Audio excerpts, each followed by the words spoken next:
Harish, quite simply, when a parent mistreats a child and inhibits their development, be it by intention or by negligence, the state steps in and pulls them away from the situation and punishes them. When a company treats my money as an investor, fraudulently or negligently, the state steps in and gives me back my money and can often send that person to prison. Yet, when the heads of state and leaders, which are people in positions of power much more important than the two previously mentioned examples, mistreat their responsibilities and don't do their economic job and lead to economic disasters, nobody currently is stepping in. Not to end that situation, not to solve that situation, and not to prevent and deter such situations from happening. We posited a mechanism which follows like so. The mechanism would apply in cases either where the disastrous economic consequences happen because of intention, or like are happening, we don't have to wait for them to actually turn into disasters, happen because of intention, or because of like overt negligence. These are cases like taking on excessive debt and continuing to do so. These are cases like over-extracting of natural resources in order to make profits for the leader or for the cabal and leadership. These are cases like printing more money to cause hyperinflation. Specifically, exactly the sort of cases we saw in places like Zimbabwe, exactly the sort of cases we saw in places like Venezuela, and even the cases that we saw in Greece where there was actually an act of fraud, an act of lying, an act of like non-integrity, where my words, just lying to the public. How will we solve it? The sort of mechanism that we envisage creating is an ICC-like mechanism, like an international forum, in which representatives will sit from the states of the region, but also from states around the world. We'll also have economists there, and we'll found it on the like informational and experiential basis of a forum like the WTO, right? Because we already have the knowledge there, we already know about trade, we already know how to resolve trade disputes, but it will be an international forum. What sort of punishments will that forum give? We say, firstly, it gives you a notice and it gives you an advisory. It says you are doing something which could later lead you to criminal prosecution. We will be interested in prosecuting this case in the international court. If you have a lack of compliance, then ultimately we will take actions against the leader. And those actions can be seizing personal assets. They can be like extraditing that leader when they are in another country and actually trying them exactly as we do with the ICC. Can be during the term and can be after the term once that leader has already been removed. Additionally, we would say we would take a lot of the burden, the blame, and the punishment off of the country now that we know that these economic circumstances happen due to a personal blame of the leader. We would give loan forgiveness and debt forgiveness to countries whose previous leaders were found guilty by this mechanism, because now we know that these economic circumstances and non-compliance are not the fault of the people or of the current regime, but rather of a previous regime. Really, after all that clarification, sure, I think. Yeah, so just to be clear, you've given some examples of what this might look like, but ultimately, who's going to be deciding whether you're guilty? So essentially, exactly like in the ICC, you have a forum of people from the region and international with experts to advise them and give them testimony to look from, and then eventually they decide. So it should be probably pretty easy to figure out, as they already have the ICC to look and analogize from. So we'll talk firstly about why there's a massive incentive problem when leaders are incentivized to run their economies to the ground in many cases. Secondly, about the efficacy of our policy, and thirdly, why we need like this international body and current bodies are insufficient. Firstly, on the problem. We say disastrous policy, first of all, is no better than economically disastrous, the sort of disastrous policy that we punish in the ICC right now, and can often be worse. When people don't have food, they actually starve. When people don't have economic development, their opportunities are severely limited. It makes no sense that when someone is limiting the access, like the ability of people to leave an occupied region, we call that a crime against humanity. But when they systematically don't build a road to take them out of that region,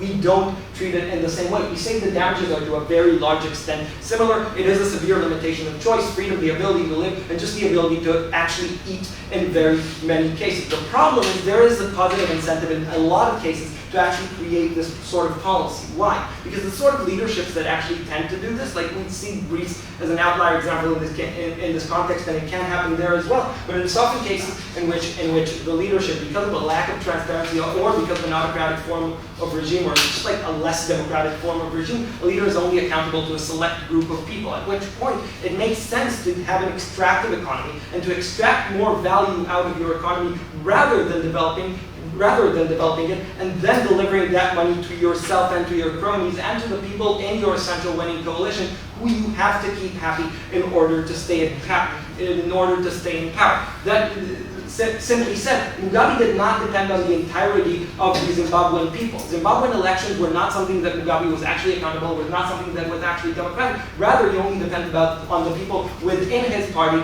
and their ability to, and their desire to actually keep him in power. This means that it incentivizes exactly the extractive policies. We talk about printing money, using natural resources, accumulating debt, and protectionism of specific industries, which you then give to your cronies. Like all the cases with like the actual refinement of natural resources, or with steel, we see that happening a lot. Secondly, on efficacy. We say firstly, a lot of times this policy will actually be removed. Once you have this threat, then the leader would remove that policy because I immediately change the calculus of how much that policy gives to them and their immediate cronies once I promise to punish them either criminally or by seizure of assets. Secondly, I deter other leaders from doing so, and thirdly, I give the state the ability to prove that they are not at fault, none were given, that they are not at fault, and they can be pardoned for a lot of their debt. The reason crimes against humanity is an insufficient mechanism to solve this by is that firstly, oftentimes they're extremely hard to prove and easy to conceal. You have a localized amount of cases, and in very many cases, they can be extremely easy to conceal. To give like a helpful analogy here, Al Capone was eventually caught for tax fraud and not for all of the murders that he did. We think that's crucial because in those economic cases, you do have like a paper trail, and just like everybody knows what the economic policy is that that person is pursuing. Secondly, we say it's just that even if something you do doesn't meet the bar for a crime against humanity, it's still something important that we should care about because of the extent of harm. Precisely the example of Venezuela, people actually starving and having to stand in line for basic food products. It's just insufficient to wait for something to be named a crime against humanity. Thirdly, irreversibility, and the fact that this economic damage is often harder to reverse than what crimes against humanity are. We think specifically doing so in an international forum guarantees a fair trial and solves some incentive problems that a local judge may have, and it punishes the criminal instead of punishing the state, which did nothing to warrant it. Thanks. Thank you very much for that speech. I hope it was a clear speaker for the opposition.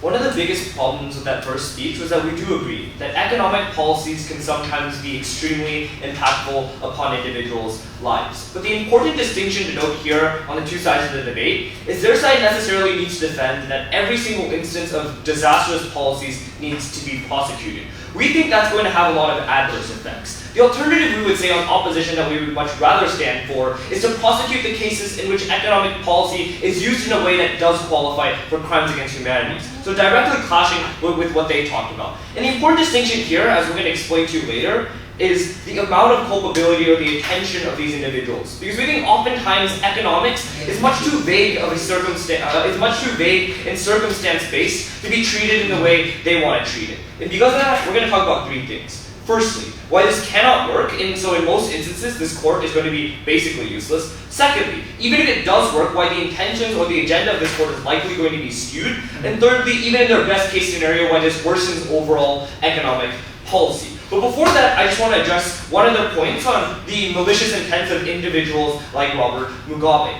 We think in the general circumstance that incentives lie even for dictators in that they want to try to protect their economy to some extent. Why is that so? Because generally they do prefer having something, like having a strong army or having some sort of prosperity so the country that they are controlling is able to do something in terms of profiting themselves. But importantly, even if they talk about the most malicious of actors, we would say generally they do want to keep their people at a certain level of satisfaction so that it doesn't bring in a lot of dissenters or protesters, any sort of rebellion or any sort of cry for international intervention. So note that on their side, it is likely that yes, some malicious intended actors are going to be a little bit corrupt, and their economic policy is not going to be utilized to be perfect optimum situation. But we think in the vast majority of circumstances, the economic policy is going to be tended towards trying to create some instance of prosperity and not going to be falling along the lines of crimes against humanity. But in those instances, we would much rather prefer other institutions. Why then is it, firstly, that this cannot work in general? The first question to ask here is, what do we generally prosecute, right? We generally prosecute things like war crimes, crimes against humanity, or genocide. Importantly, these things tend to have very clear harm, intent, and culpability towards the actors that commit these crimes. The problem then is that economics is usually nowhere near as clear. This tends to be a problem that is inherent with economics in general. Just generally, people don't have the same breadth of knowledge and don't have the subtle enough understanding to be able to actually understand which policies are able to do what at what instances. This has two very important problems. The first thing is that the unpredictability and the volatility oftentimes means that different policies have different effects in different conditions. That is to say, like austerity policies might work in some countries but don't work in other countries. This means that because of this rare ability for us to actually understand how economic policy is supposed to work, there's rarely an ability to determine the intention behind how these economic policies are passed. Secondly, economic policy is oftentimes not derivative of one leader. That is to say, oftentimes the policies that are passed are the result of, like, for example, economic advisors, or just the general trend of how economic theory is being passed, right? Those things largely tend to influence these decisions. This means that it's quite hard for them to be able to pinpoint certain leaders for passing specific policies that are able to cause certain amounts of harm. We would say on that instance, it means that the international court they talk about is largely not going to be very effective, and we think that means it mitigates a lot of the benefits that they probably want to talk about. Secondly then, why is it that even if it does work, why it's likely going to be skewed? But before that, sure. Which is, your argument is exactly why we won't be prosecuting Reagan or any other leader which has good intentions, which ended up turning badly, but only those who in advance did things which were known to be going to be disastrous in the economy. Right, exactly. But we wouldn't say Reagan should have been prosecuted for the action that he did, and I'll further explain that in our third argument. But the second thing we want to talk about is why the incentive structure of this court, or the agenda of it, is likely going to be skewed. And this argument goes as such. Right? Western influence is likely going to be overbearing within this court. Why is that so? Because economic leaders in the world, like the US or Germany, tend to be able to have a lot of influence in creating things like international structures. We've seen this throughout the past, and it's likely probably going to be how this is passed, especially given the liberalness of this type of court, right? So current political standings are probably going to give them some sort of disproportionate influence. We would say probably like different amounts of voting weight. They're probably going to have some way of being able to influence this court. What then are the problems? The first problem is Western countries oftentimes have a very hypocritical and high standard towards other countries.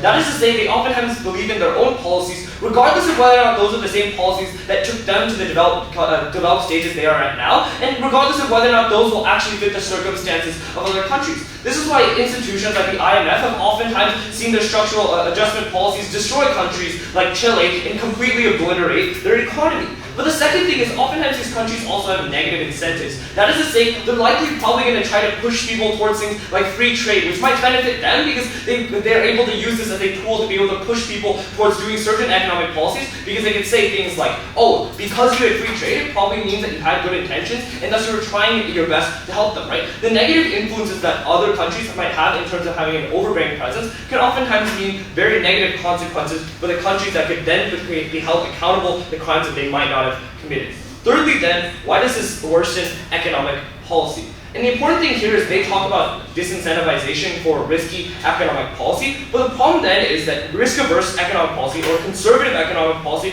can oftentimes be quite problematic. Why? Because economics generally is a field that is developing. That is to say, we don't really understand or have any sort of grasp as to which direction or which policy is going to work in every single situation, and oftentimes new theories are derived from new circumstances, like let's say the 2008 housing bubble, right? These are incredibly important, right? Because when you change the incentive structure and tell them that they shouldn't take sacrifices, like for example deficit spending on the short term to try to save an economy and bail it out, or for example not being able to pursue new theories that may or may not be applicable to new circumstances, the problem then is you're unable to prevent harm that might otherwise be able to be prevented. Because at the end of the day, austerity policies don't actually work for every single economy. Sometimes it is true that you do need to deficit spend so that you can save your economy and keep all of the surpluses at correct balance so that you can develop a stable economy. But those things don't also at the same time work in every circumstance. Importantly, that means that the after effects of a policy are probably not enough to try someone to personally be putting them in prison or taking away their personal property. Because economics is not something that is decisive enough to say that someone had malicious intent to thwart these things. In cases where we do see individuals like Robert Mugabe purposely inflating or hyperinflating currency to do things like giving money to cronies, sure, that can be considered a crime against humanity in the ICC. Other instances, we would probably say we would err on the side of caution. Very pleasure. Thank you very much for that speech. I'd like to call from the second speaker for this chapter.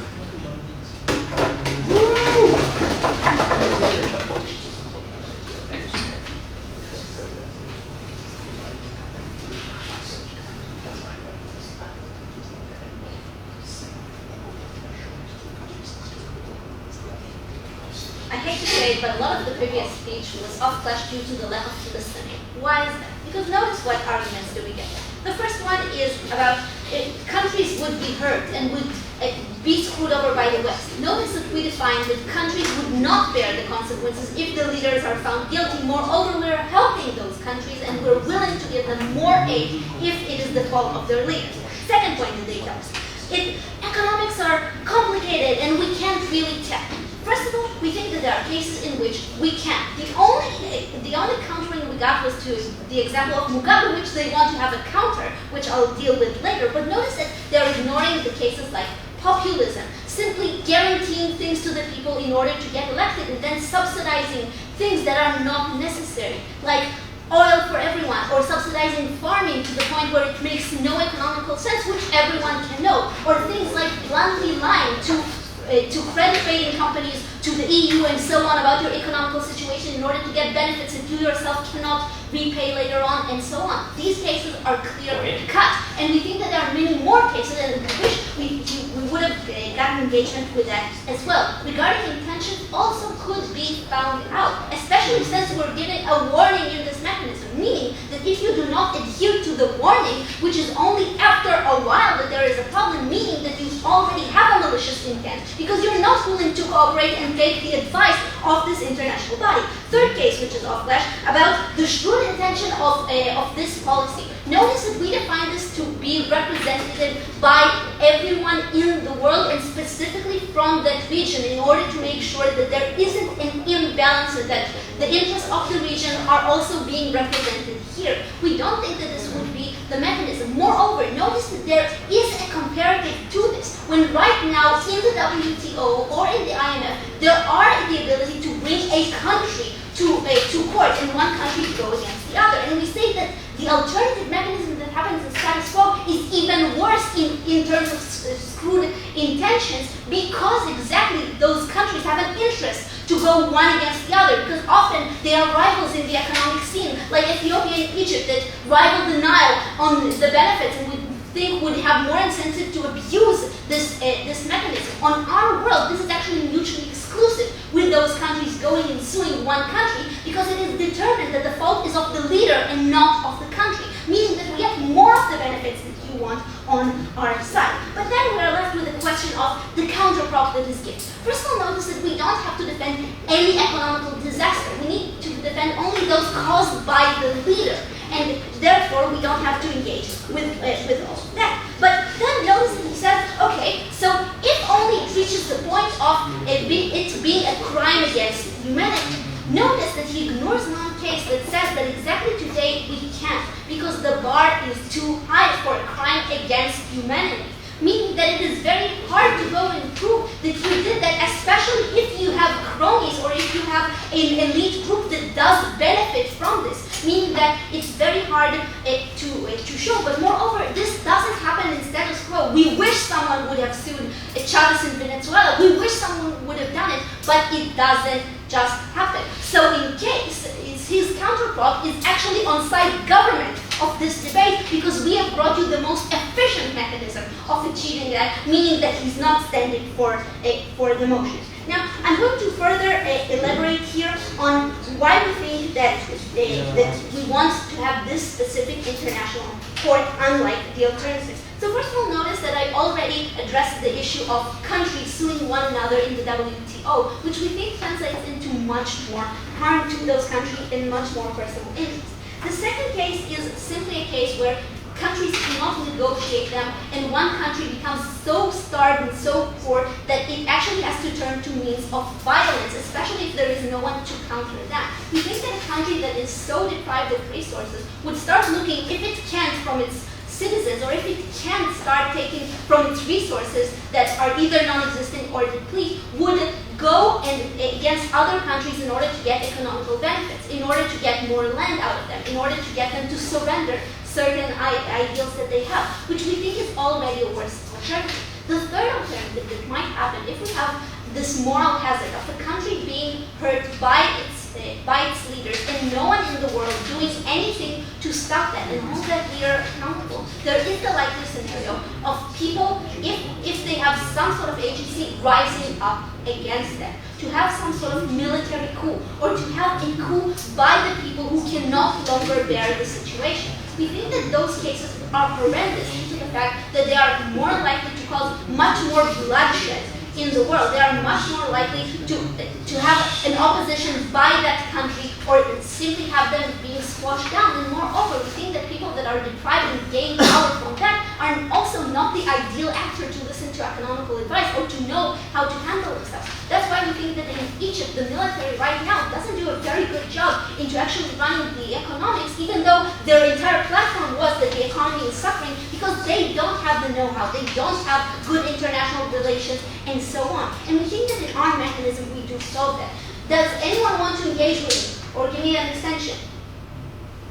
Okay, noted. So we think that already these alternatives are really bad, and we would rather have this. Moreover, we say that this does change the incentive structure of leaders. And why is that? Because currently they don't have a strong opposition beside having a rebellion or something that might crush them. We agree that this exists, but we think that often this is not enough to happen. We want to have more of an ability to change it. And we say that not all countries are necessarily dictatorships. We say that many countries are prone to listen to outside pressure when it comes to economics, especially those countries that don't care that much about human rights. So Venezuela does get money even though it violates human rights because there are people willing to invest in it because it would be worthwhile. If there is such a court action against them, companies like Goldman Sachs could not simply arm them and give them money in order to continue on violating because there would be a personal problem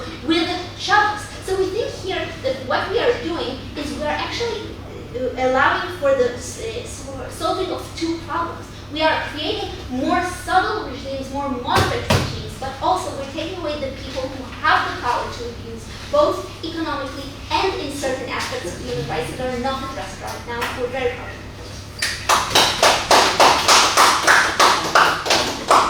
Thank you, Aaron. Like the second speaker, to continue the case for Good. As world schools debaters who are judged on strategy, I want to point out the strategic errors in the case on opening government today. They had an incredibly narrow case. They only wanted to talk about cases where populists and dictators were illegitimately elected into power. We will engage them on those grounds, but recognize they respond to half of Ryan's analysis as to how there are also signaling effects and incentives towards democratic leaders who had good intentions in the first place and leads them to err on the side of caution and not take risky economic policies. We told you that economic policy was suggested. For them to do that was incredibly narrowing of their case and make that can't live in this debate. But furthermore, we don't see why our mechanism is incredibly bad. Crimes against humanity, genocide, and harms to the individual dignity of human beings is something that's already quantified by the ICC. So if economic policies really result in human rights violations, that gives the ICC the sufficient jurisdiction to prosecute that leader as well. So we still have some sort of accountability on our side. I want to talk about two things in this speech.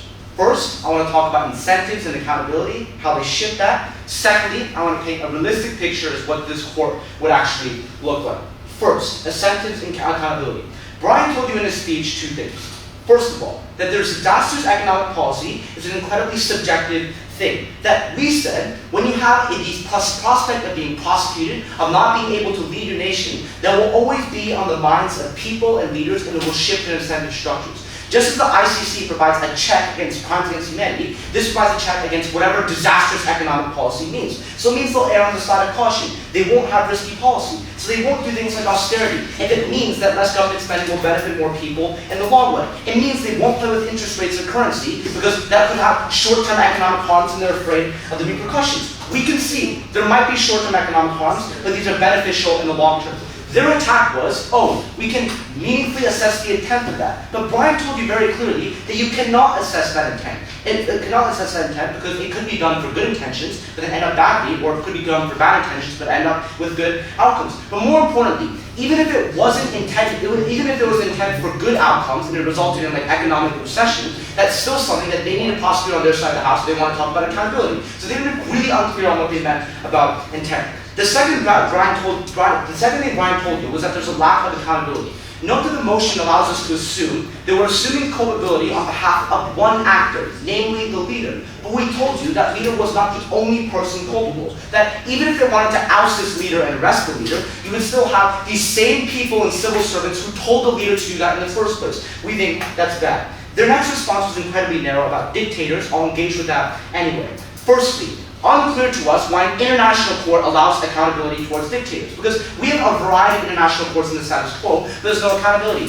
Why? Because dictators can lead anyway. Like African nations have already decided to leave the International Criminal Court because they're afraid of the repercussions that large nations are putting on them. So if you want to talk about accountability, engage with the prospect of these people just leaving. But secondly, even if they can fiat that these people are going to be in there in the first place, recognize that on either hand of the house, dictators aren't going to be accountable. So you might oust the leader and give them a ton of loans, but those loans are probably going to the same regime, these same civil servants that caused the economic crisis in the first place. Their next response was that there was poor intent and how the alternatives of coup and violence are ultimately worse. A couple of responses here. Firstly, when they want to talk about populism, hold on a minute, in democracies like France and the United States, there are democratic checks and balances that prevent them from doing this. So it doesn't seem very clear to me why it's a good economic platform to screw over the entire population with an economic platform, because you'll be voting that. Before we move on, ICC is incredibly objective, whereas your disastrous economic policy is subjecting the US to the House. We told you that mechanism, I don't know why we can't stand for that. Secondly, their main mechanism here, and the attack we heard from DPM, was the fact that you can give loans. But they didn't explain to us what would happen afterwards. Because in order to have meaningful change, to have some sort of deterrence on economic policy, presumably you need to change the regime as well. You can't just oust one leader and allow the people to do that as well. There will be power vacuums, you're still going to have bad leaders. The final attack we heard was that violence and coups are worse. Couple of responses here. First, the concession that there is the prospect of a coup provides the mere incentives that dictators don't want to be overthrown, so their policies are so disastrous they'll be accountable for that. But secondly, note that even if there are bad economic policies, the context of dictatorship means that people have not consented, but they are living under a government and they do not want their leader prosecuted. So when a leader is prosecuted, what that means is you're going to get distrust of the court. So under incentives and accountability, we think you get worse economic policy on their side of the house, a lack of risk-taking, we think that's far worse. Now to my next point on what the court looks like. We told you that when we look at empirical examples of all the international courts and all the international institutions in history, it's inherently led by Western interests. Why is this the case? Because Western interests have money. They can donate to courts that have disproportionate influence. In places like the IMF, they have more and more votes. And they also can use things like economic and political threats to force people into their own outcomes. So we think it's comparatively worse. Their only response was, we neck this out in terms of regional prosecution, that we have people within the region and it's more accountable there. A couple of responses here. First of all, I don't know why the presence of regions solved this at all. Because regions aren't accountable as well. The incentives of regions are to, protect the regime there, so you're not going to oust these people as well. So that regional protection doesn't mitigate anything they talked about on their side of the house. No thank you. What then did we tell you on our side? The very interest of the West is to do things to maximize their own interests. So they can use things, they can use things like the court and further things like their neoliberal agenda. So they might say, this was a disastrous economic policy, what you should have done was open your borders to free trade. And that extortion is an incredibly bad risk on their side of the house. So what happens is, when you have things like, economic mismanagement or corruption on their side, the court will then say, you should have implemented this policy that's ultimately bad. What then are the impacts, and I'll engage more with them here. The first impact that you have is that you ultimately get worse economic policy, but you're not able to be prosecuted for that because the court is like diverse interest. So even when it results in disaster, the court can just say, oh, this is a long-term plan, it's bad in the short term, but we can extend that in the long term because economic policy is incredibly subjective. So you further entrench Western interests on their side of the house. But more importantly, even if they want to talk about regions or any sort of other accountability, we think that we are far better because we have an objective measure to quantify that. What have we told you? The first thing that we get is that we should care about the people and that the people that are affected by policy. The accountability comes when you have the ICC, which is objective, as opposed to the subjective nature on their side of the house. Secondly, we told you what the court looks like. That in a world where Western interests already dominate, we don't want to further that interest. Proud to oppose. Thank you. Thank you very much for that speech. I'd like to call from the third speaker, Paul.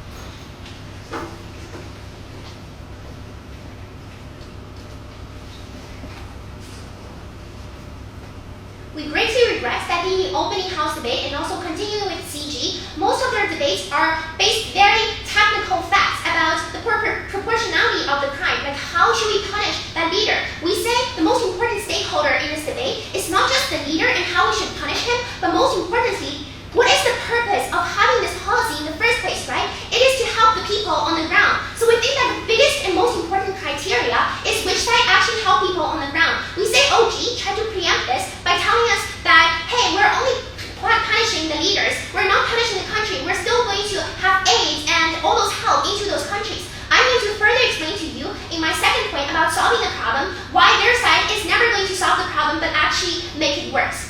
In my speech, firstly, I will talk about how we will detect the problem, and I will incorporate the possibility of abuse here. Second, which side better solve the problem, and third, about the abuse of system and all those related things. All the rebuttals will be integrated. Coming to the first, detect the problem.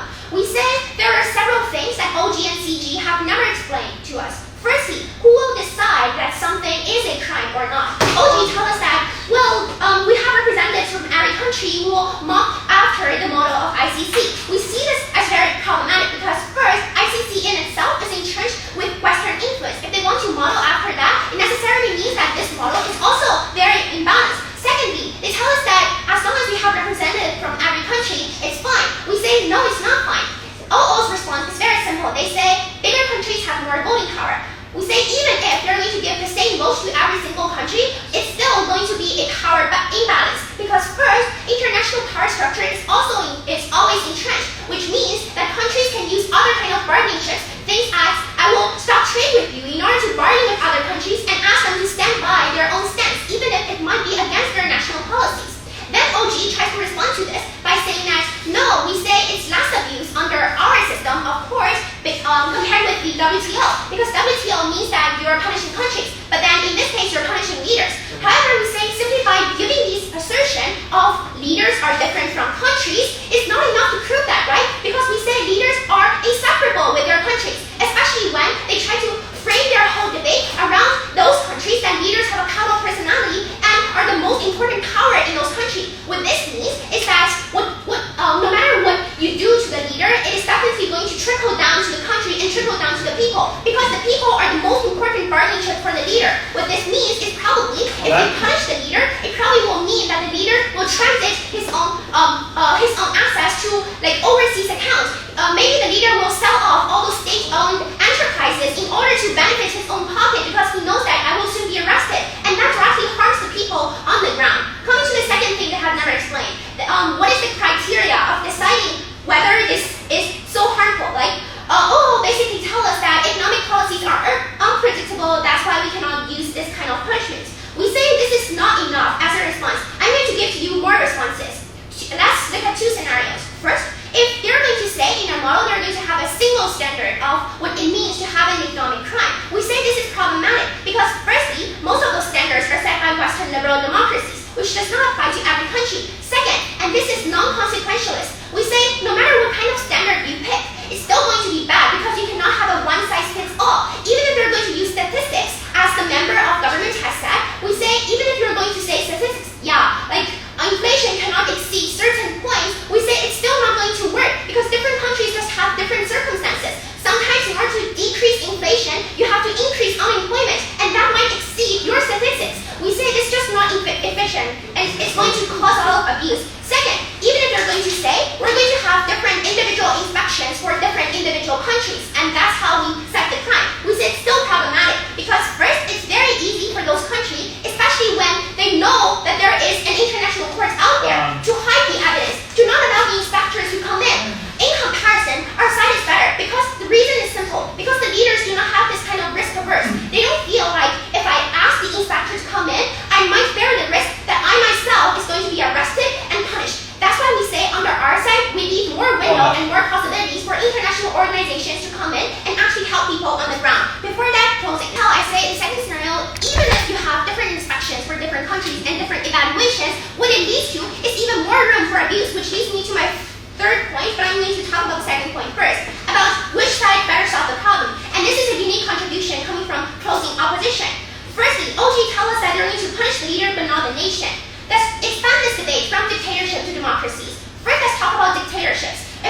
government and provide things like expertise, aid, and all those education for local people for them to manage their national economy. Second, we can strengthen the democratic structure, which allows things like opposition parties or people who actually know how to deal with the country's circumstances to step up, and that directly clashes with their point about like opposition parties and stuff like that. Second, if we're talking about a democratic society, that's even easier, right? Because we say the biggest backlash under their side is the voters, because the voters feel disenfranchised when they see the leader that they legitimately elected into office is taken away by an international organization which know nothing about their country's circumstances.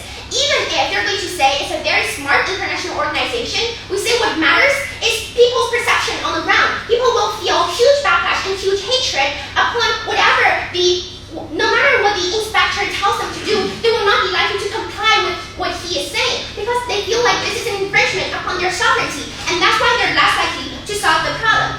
Now, finally, coming to the point about deterrence, they're saying that we're going to create more deterrence for those leaders. Firstly, if you're really talking about dictator, we say what you create is not deterrence, but much more risk-averse activities. Things like hiding the evidence, things like less likely to take any policies that might solve the problem. That's why we say they make the people suffer even more. Finally, coming to the abuse of the system, we say, as I have already established to you, there is international abuse of power because different country blocs have different interests. Second, there's domestic abuse, in which domestic political leaders might try to use this to oust their opposition parties. Based on all these, we're very proud to oppose. Thank you very much for that speech. I can call on the final speaker for the government. That in order to get into a place where your country is the subject of this debate, your country as a whole has to be in a pretty bad spot. Government's line down the bench has seemed to be that if you ask them nicely and then remove them, then just dealing with the leader will solve this country's economic problems. We disagree with that. That's why CO took this debate. I want to make 3 clarifications before I get into this speech. First, they cannot defend just a very small minority of cases where it's extremely clear that you're committing egregious moral and financial harms, because that doesn't seem to be the debate. The debate and the motion itself never seem to mention intention, and also that concedes a lot of their principle of egregious harms when it's not as clear necessarily. Secondly, on principle, it is true that we didn't give you as long of a principled analysis as they did. That's because they were somewhat inefficient with their principle, and because we think that principally, the people should be the locus of our moral caring, not the ultimate state of where this dictator ends up. If we can ensure better results for the people, that's much better. Thirdly, on courts, we are agnostic to courts. OO seems very passionate about them, but as OG says, this is a debate about making the liability much lower and expanding the courts debate to economics. We generally would oppose that. I'm going to talk about 3 things. Firstly, do they get progress? Second, do they isolate from support? And thirdly, do we get better alternatives? Firstly, do they get progress? The first thing that we pointed out is that it's unlikely that they're actually going to be very effective in taking out these leaders, right? Because extradition and freezing assets are incredibly hard. You often need the support of countries around these dictators where either they have their banks and money stored or where this dictator physically is. That, or you need the country itself, which is unlikely given that these dictators or people in power likely have powers somewhat with their personal guards or the military whatsoever, or an invasion that seems even more unlikely and implausible, nothing that they defended on their side. So crucially, given that it took a long time to freeze the assets of North Korean companies, we think that in slightly more ambiguous cases that it's going to be very hard to freeze the assets or get rid of these leaders necessarily, not at this time. But also, we told you that it's unlikely that the leader will accept this deal, right? Because if it was so easy that they could take some random policy that government side is supporting and then implement it peaceably within their country and still stay in power, then they probably would have done it already because there's international pressure already. What we suggest is likely is that this is the most effective way for them to stay in power right now. Therefore, they will still keep on doing whatever they're doing right now. They're unlikely to listen to government, take that notice. So, first, no. And here's the crucial thing, right? It's unlikely that government taking out this leader, and this is the thesis of this point, is going to affect the country as a whole. Why? Because institutions, ministers, civil servants are all in short supply in these countries. You had to be in a very bad spot to get here in the first place, right? And very often in these types of countries where we're talking about this type of economic disaster, you don't have all like sort of the massive democratic systems and civil servants and ministers trained for the opposition like you would have on their side of the house. Very often they're a corrupt old man who have been in power for 40 years with no clear replacements. But also, it means that like there are already entrenched interest groups which this person has to keep happy, right? Which is what they were talking about down the government bench. Not at this time. So besides the glib like response that we get from WIP, like, oh yeah, we can solve it without telling us how we would solve it, we think that there are many structural reasons why just taking out the leader doesn't necessarily change the country. And we also pointed out, even if they could take out the leader, we pointed out structural reasons as to why this court would probably be a court that wouldn't respond necessarily to the best economic analysis all the time. We didn't just say that it's because like large countries are large countries, they get more votes, right? We gave you analysis on to why blocks often have more votes. And aside from the fact that there is like reform within these countries, we think that statistically and significantly, these countries' political incentives outweigh their economic incentives, not at this time. So, secondly, I want to talk to you about how this isolates from support. So firstly, as we would know, as opening government conceded, it's currently allowed in many places like Venezuela that humanitarian groups can come in, that democratic groups can come in, that people can come in and get food or provide economic, look into the economics of your country, come visit, or represent international institutions generally, not at this time. However, what will happen on their side of the house? The first thing that we told you is that leaders will probably preemptively pull out of these institutions and stop support for these institutions within their country. What does that mean? It probably means that these leaders are not going to let democratic observers come in, not allow humanitarian groups to come in, and not allow anyone who might sensibly collect some data on what they're doing with human rights or democracy or the economy to come in, because they want to protect themselves, right? Secondly, the military, right? Because even if you take out the leader, the military also has a significant amount of power in the majority of these countries, which means that necessarily the military will also try to defend itself, even if you take the leader out, which means that international institutions won't be able to gain much sway in this country. Thirdly, the angry voters that you have now pissed off because they wanted to talk about populists and democracies, right? So these people that voted for the populists now feel like international institutions are being massively unjust, right? And note that these economic populists are much more common than actual evil, really terrible Zimbabwean populists. So, no. What that means, though, is that you isolate these countries from support. Very often, international institutions cannot come in. Let's address the final point. Why are other forms of support more effective, and therefore we prefer them? Yes? It's highly unlikely for the new leader to listen to your advisors when they see the previous leader rotting in jail. However, leaders still in power have every incentive to continue to drive their economies into the ground. If they wanted to listen to those NGOs, they would have done so in status quo or before our mech kicks in. That's not the mechanism that we propose. We're not trying to necessarily change the leader just from the top, right? Because we told you that purely top-down change at the level of one leader is not going to be effective. That's what I want to talk about right now. Right. Firstly, we already, currently, as we've established, it's already allowed to exist that international forms of support help, like loans, like building up small industries, like whatever that may be.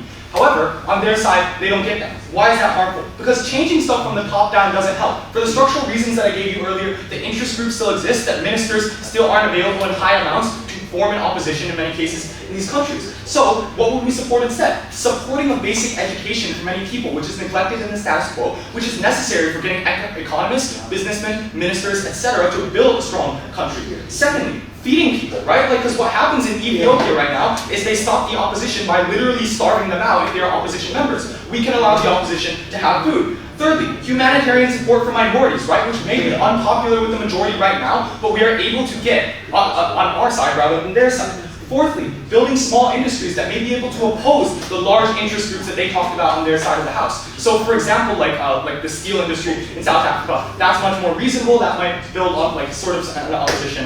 Finally, democratic observers and voting booths, which are very expensive and very hard to get within these countries. Crucially, what this all means is that you're able to build up a sustainable opposition and a sustainable growth for that country's future, rather than just changing out one leader and maintaining the same institutions. Very proud to oppose. Thank you. If you wait outside, I'll give you a result as soon as possible.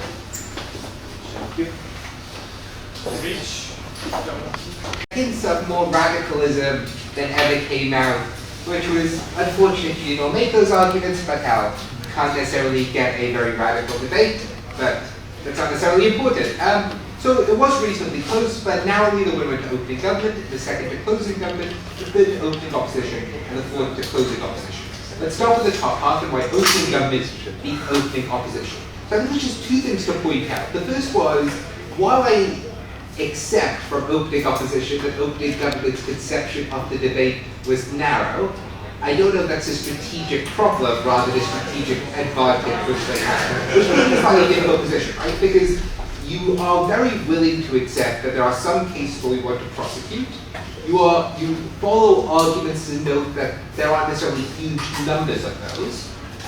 But to the degree I believe all of that, in some ways that makes that case more powerful rather than less powerful. So even if it is true that this Mugabe case is fairly rare, and I think they do give you arguments by noting there are reasons why there are structural incentives why this will occur, even though I can note that that may not be occur very often. You are conceding in those cases that then should occur. So your second line of defense for all of that is there are already mechanisms in place to prosecute people like Mugabe, which may plausibly be true, but even if we were to believe that opening government response to that inside the first speech itself, and then reiterates the explanation in the second speech, which is that currently the bar ends up being incredibly high, it is very difficult to get evidence in many of these circumstances, so your alternative doesn't quite work. So I just want to highlight that to begin with. But what do we then get from opening government? So we get a very comprehensive model followed by three arguments. The first of these is there are incentives for this to occur, and those are structural. You know that there are probably structural cases in Zimbabwe, Venezuela, probably not Greece, but hell. But that's reasonably clear that there are reasons why this will occur. Secondly, the way in which this would work, you can change this calculus of leaders. One, through a warning, which became oddly important in the context of this debate, that you will send a warning out and then you will end up with a change otherwise. Secondly, that you can actually deter others in the case where there is a prosecution. And thirdly, which I think becomes most clear in open information, but is actually implicit within the speeches, that if you are deterring others, you probably will be doing change in the system itself. Those are the first two arguments, and the final one was the alternatives are worse, particularly noting, for instance, countries can sue each other, that might be more politicized. I'm not entirely sure whether you show the marginal change between that being politicized and this process being politicized. I would note, I think your moral hazard thing about military coups seems to be a problem of economic collapse more than what this policy solves itself, but I don't think that had a huge bearing on the debate, but I don't know if those additions all were quite complete enough to add a huge amount. But nonetheless, that's the core of the case they bring forward. Why does that be what we get from opening opposition? So I think your claims about their marginality, as I noted before, don't really get you very far. So the question is, what do you bring constructively? I think there are four claims which you make. The first one of these is that in these cases, these people may not know. They may not be culpable because economics can be quite complex, as you point out. It can't easily be attributed to one person. I think these are fair observations, but it isn't clear what you do with this. Which is to say, I think the argument you are making or pushing towards is some notion of justice, that it is unjust to punish these people. But you don't actually go quite that far. The problem that creates is, if you believe opening governments will, well, this can lead to changes, and I don't think you quite deal with that. Even if I believe that maybe these individuals aren't entirely to blame, I'm not convinced you do enough to show that should be the overarching issue which we care about. So I don't think you complete that argument sufficiently for it to outweigh the claims made by opening government. Secondly, the notion of the Western influence. So if you follow the premise that the court tends to be influenced by the West, as many other institutions do, the point is reasonably strong. The difficulty is that I do think opening government have to some degree been able to fairly clearly note that there are different ways in which you can influence things, and even if you do, it seems to be true about other courts as well. That also comes very clearly from closing government. But while I think the analysis fits nicely, I don't think the first line, which is this is what the court looks like, is something which you are able to get away with because they've effectively defined it out. Which isn't to say I don't think you could explain reasons why who will represent these individuals, not necessarily based on country background, but maybe education background, can't be made, but I don't think you make the argument like it, and instead you just sidestep the definition they brought forward. However, I think the argument you make, which is the most interesting, is that what we want is you create a high degree of risk aversion on the side of the government. I think this is probably more important when I talk about the gov bench and the kinds of responses we got to the arguments. But while I think that again is a good start of an argument, that we get very risk-averse policies, that didn't really go much further than in some cases austerity may not be the answer. And again, it becomes harder for you to run that in the form when many of your arguments are, this will be very rarely used, it's only going to work in extreme cases, for you to make a strong claim about risk aversion. While I think there is a claim embedded in it, I don't think, again, you push that argument far enough. Similarly, you note that opening government onto by democratic leaders, potentially, again, an argument you can spend a lot of time on and explain why that matters, and closing opposition say a bit more on, but again, not quite an argument you push far enough. So I think when we look through the case, some of the arguments have already been responded to. Some of them are mitigatory, but in a way which doesn't necessarily defeat the case. And the ones which potentially have a lot of power are not quite fully enough made that they can defeat the, you will probably get, in most cases, better economic policy, partly because of the mechanism suggested by opening government. So these were good attacks, but not fully enough made to outweigh the claims which we got from opening government, which is why then opening government beat opening opposition. To turn to the gov bench, so the difficulty here was, I think closing government provided a lot more specificity to some of the responses we get from opening government. But the areas where this actually has a huge amount of value, they are there, but they're probably not stressed enough, these to be winning additions. So to look what we get from closing government in the extension. So first you note that many of opening opposition's claims seem to be claims against courts, that's fine, that's a reasonable response to them. But then in terms of why it works, so you give us two claims there. The first is that this is not particularly hard to measure looking at PMI, GDP data, and that seems to be fairly objective. I think that is true, but that seems to provide specificity to the claim opening have made, which is these metrics are easier to find than otherwise given. So I don't think that adds huge value. You then note it is easy to work out what creates a harm because of regression analysis. That actually probably does push their argument a little bit further again, in that it does note that sometimes cause and effect can be very easy, but I don't know in and of itself it adds a huge amount.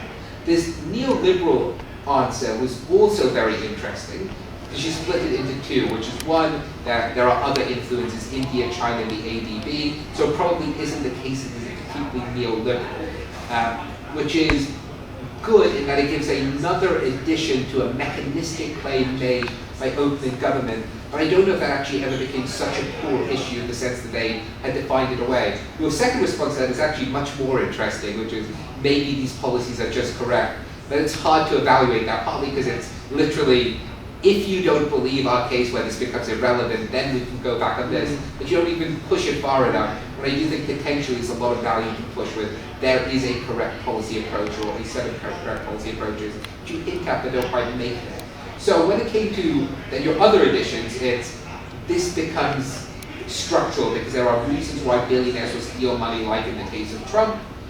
Good, but this is just another mechanism for this is why Zimbabwe steals large amounts of money, and there are already testing possibilities we'll see, which is additive. I don't think that they analogize it as much as you do, but it's hard to see that as a huge, powerful addition. In terms of the notion as to whether or not the final issue, which you are bringing extension, which is, look, domestic courts can be manipulated. Opening already noted this, but to the degree you talk about this more, which is why it should be international, because it's an international crisis. Even if I give that credit, the comparison then has to be made in what we hear from opening government about some of the other alternatives when it comes to things like the WTO, when it comes to things like the ICJ or WTO, which seem to be state on state, which is why I think your explanation there is stronger and potentially a better illustration as to why you might want to make it international. It doesn't really push the case further. Having said that, I think there's a couple of other things which you do, which arguably do, but I don't know if you stress enough.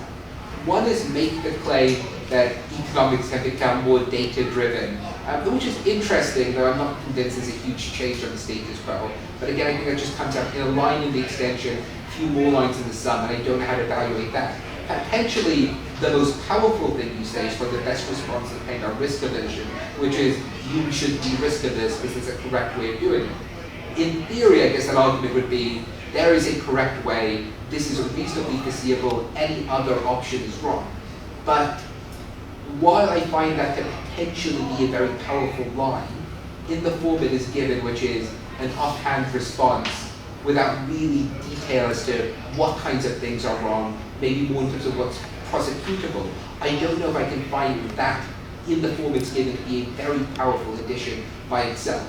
So I think when looking at closing government, there are certainly lines where I think you're pushing the case considerably forward, but most of it I think is just pushing it a little bit forward from what you already got from opening government, and as a result, not enough to beat what they had already covered. So that's why then opening government beats closing government, opening government beats closing government. I think nonetheless you've had more responses to what we have heard from opening opposition, even they don't necessarily always beat different arguments that have already been beaten. There are new ways of beating some of the claims, like for instance this claim about who has power in these courts is one illustrative example. I think they take down the risk aversion stuff probably more pointedly than we get from opening government. Both of those, I think, then note why opening opposition used to closing government. Because in closing opposition, I think, have a very similar problem to opening opposition, in that you bring up very good starts of arguments, but it's hard to give it a lot of credit because of the form in which it is made. So first, I think there is good material though which is reasonably derivative of what we've already heard from opening opposition. So this, for instance, includes things like what kind of standard you use, whether the court ends up being incredibly neoliberal. And I think there isn't that much addition to what we've gotten for opening opposition on that. I think there are two areas where you're definitely adding value. The first one of these is where you note that these are structural problems which are hard to solve. Now, the difference between that and what we get from opening opposition is opening opposition where many people can be to blame. Closing opposition's claim is, given many individuals are to blame, it is unclear that removing the leader actually leads to positive changes suggested by the government bench. So I do think there's an addition to that argument. The difficulty, though, firstly, without beating the government benches, is I do think they have suggested mechanisms for how it can work. It is true those mechanisms aren't the removal of individuals, but the inherent claims they make, the warning claims they make, do seem to undermine that. But second, I don't know if you go far enough in terms of, if you're not responding to those claims, and if you don't explain why these are just such insurmountable barriers or very large barriers, then the addition of this argument to opening up does seem minor, because yes, it is a slightly new direction, but without doing more to deal with the responses system, whether this actually produces change, I don't know whether you push it much further, because it is an addition to what they say, but not necessarily an addition that you win. Potentially a more powerful addition then is that, look, these individuals could be democratically elected, voters can feel disenfranchised when their leaders are taken away, which I think is potentially a very powerful argument. There are two reasons why I think this is not quite sufficient to beat opening opposition. The first one of these is, I don't know if an effect of this is actually made, which is, it might sound trivial that people liking their leader more, believing in cult of personality is really bad, but I don't think you actually make that argument. It just seems to be, people would be quite annoyed and angry by it. So while I think there's a lot of potential to say they're more likely to become more powerful, harder for you to actually remove them, while their policies become even stronger, create more devastation. You don't actually push the argument that far, and it's just some people will be angry as a result of it. The reason why I think that is particularly insufficient is what we've already got, I think, most explicitly from opening government, which is economic, partly a characterization, which is just how bad these economic crises are. And if you believe, as you do seem to be willing to concede on the op-bench, that you might get coups or revolutions, I'm not even sure how plausible the characterization is in the form it is given. So as an argument, it had already been to some degree defeated by what we get from the opposition. But obviously that doesn't necessarily directly compare it opening opposition.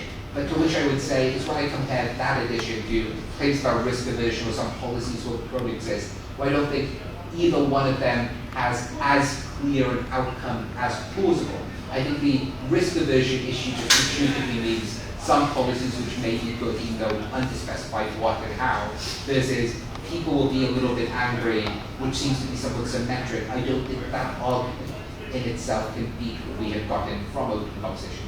But again, that was reasonably tight. So some very interesting thoughts, but I think unless you push them to their conclusion as to why this really matters, you don't really go far enough, and a bit too much of it then is derivative or mitigatory in very similar ways to open opposition. And I think the characterizations from the government bench had already defeated much of what we then heard, unless you were slightly more subtle in terms of noting how they were responding to the case which you were. Any questions? Great, feel free to talk to me later, and good luck in the next round.